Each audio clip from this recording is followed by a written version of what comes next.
The Alzheimer's Association hosted its 27th annual Forum and Dinner.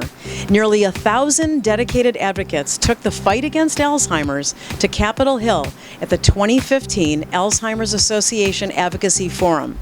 This year's event was the largest to date, with a record-breaking number of advocates from all 50 states here in D.C. to learn about Alzheimer's disease policy updates and to visit with their elected officials.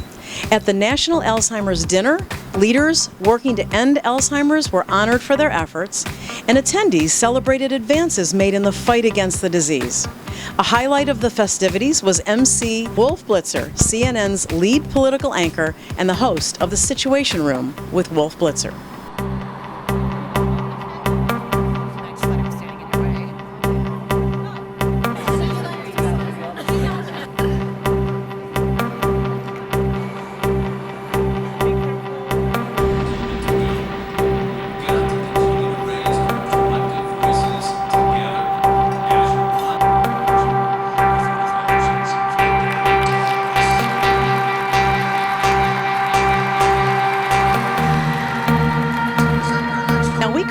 President and CEO Harry Johns and asked him about his personal experience with Alzheimer's disease and why he's so inspired to end it, and how the forum and the dinner event helped the association accomplish their goals. Let's roll the video.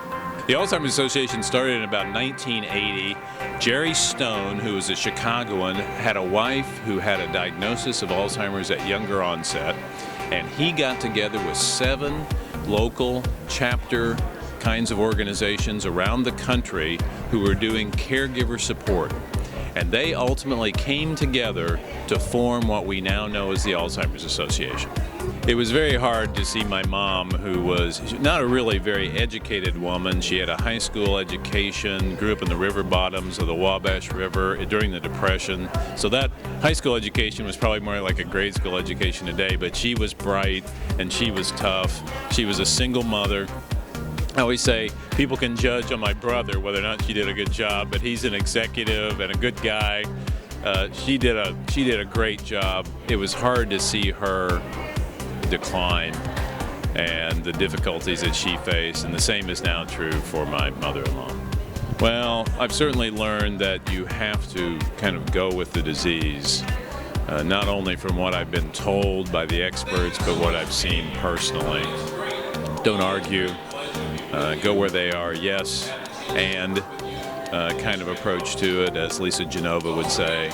So you learn a lot by being up close to it, and you learn a lot about yourself in terms of how you should treat people tenderly and appropriately in those situations. What we're here to achieve this week is to get public policy makers to fund enough Alzheimer's research so that we ultimately get to the end of the disease, and to sign on to the Hope for Alzheimer's Act so that we can do a better job with diagnosis and care for those people who have the disease now and until we reach that point of cure.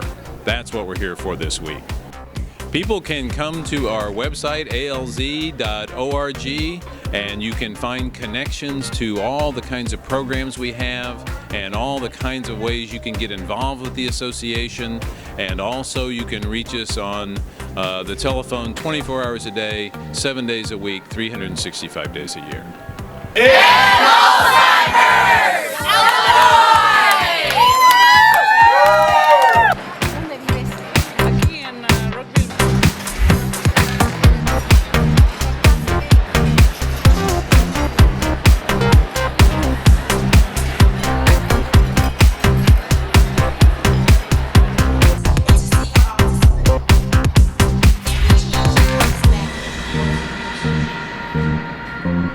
Stuart, in addition to being a highly capable leader and an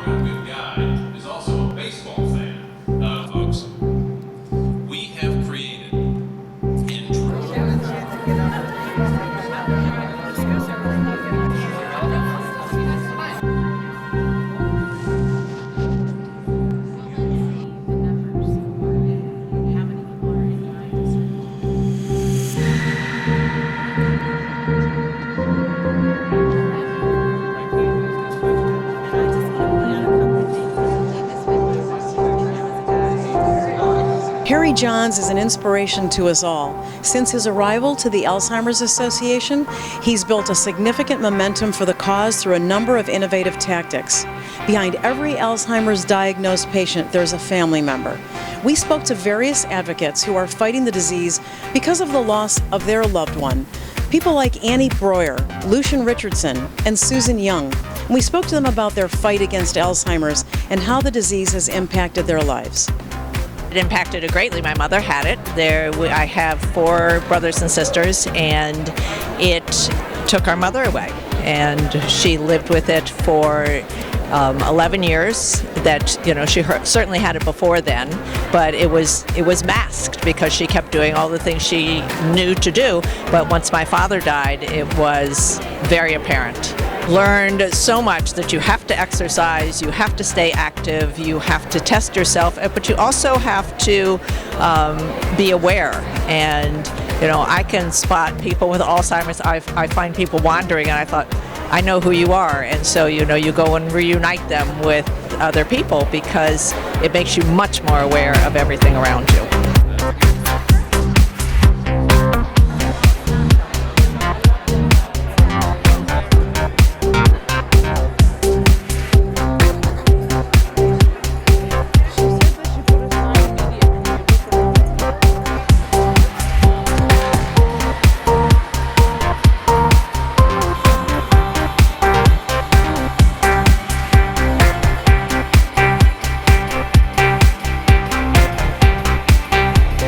Well, I've been a 2-time caregiver for Alzheimer's. Once for my uncle, who was a surrogate father, who helped raise me from infancy.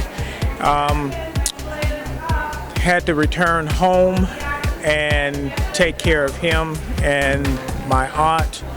And in 2001, he passed. That same year, my wife was diagnosed with younger onset Alzheimer's at the age of 49. In 2001, my oldest son, Jonathan, was getting ready to graduate high school, and my younger son, Brennan, was getting ready to go into high school. It just threw everything out of whack. Basically, they ended up having to become caregivers for their mom, especially Brennan, because Jonathan graduated high school, went into the reserves, left to go to college, and wasn't home. But Brennan was home throughout his 4 years in high school. So when I wasn't there, he was there. Made it kind of difficult for a teenager to have to take care of his mom, to do the things that no teenager should have to do, male should have to do for their mom. Make sure she ate, make sure she drank appropriate amounts of fluids, and the worst thing was having to take her to the bathroom. He shouldn't have had to do that. No child should have to do that.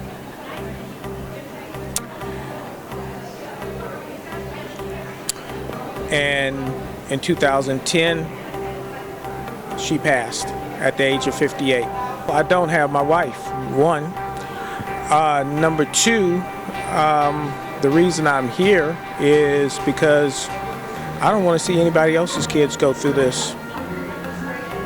It's not fair, and I know life is not fair. However, this is a disease that the scientists think that they can create a effective treatment for. We just need to support them. We support them like we have supported HIV/AIDS, cardiovascular disease, cancer.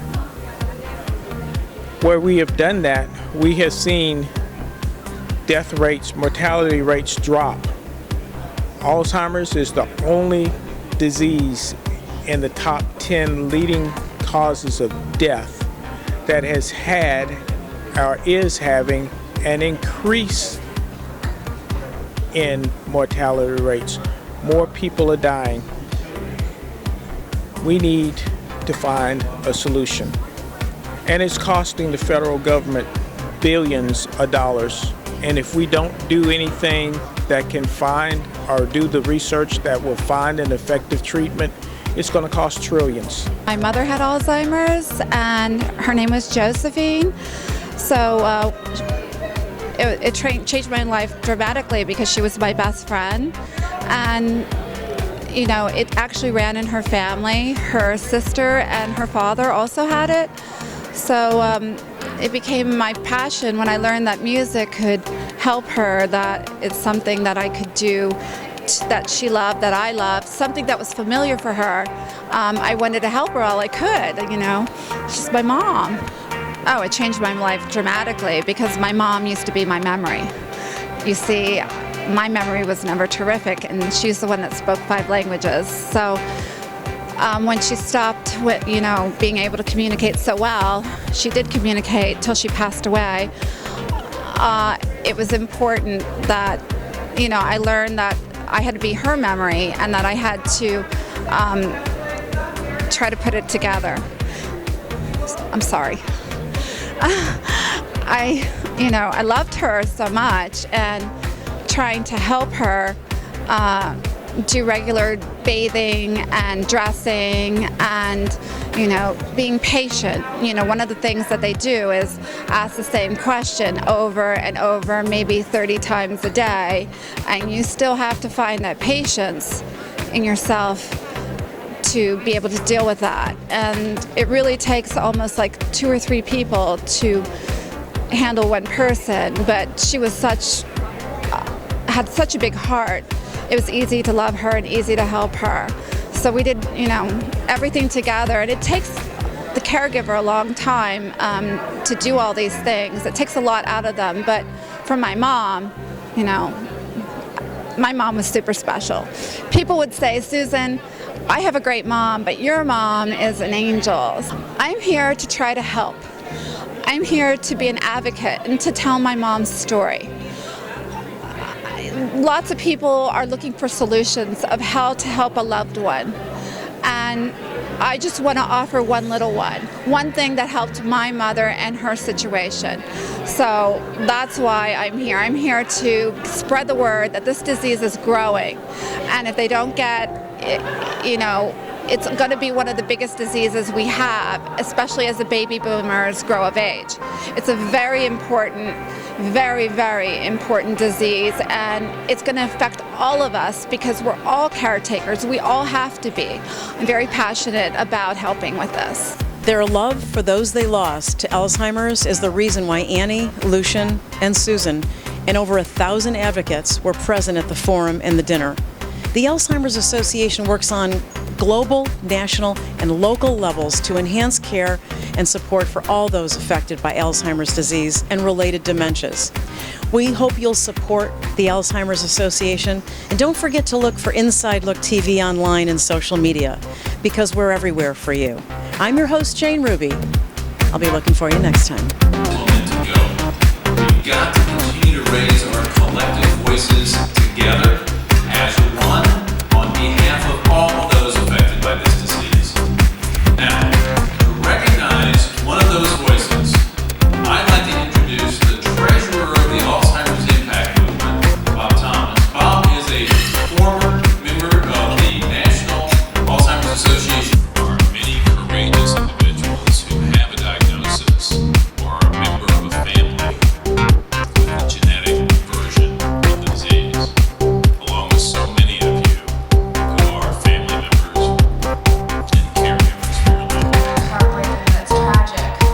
And yet 5.2 million Americans have this, and they have people who love them. It's hard to break through and to be heard, but you have, and I hope will continue and even expand upon those remarkable efforts, and they truly are amazing. So important not only to those affected here tonight, but to the more than 5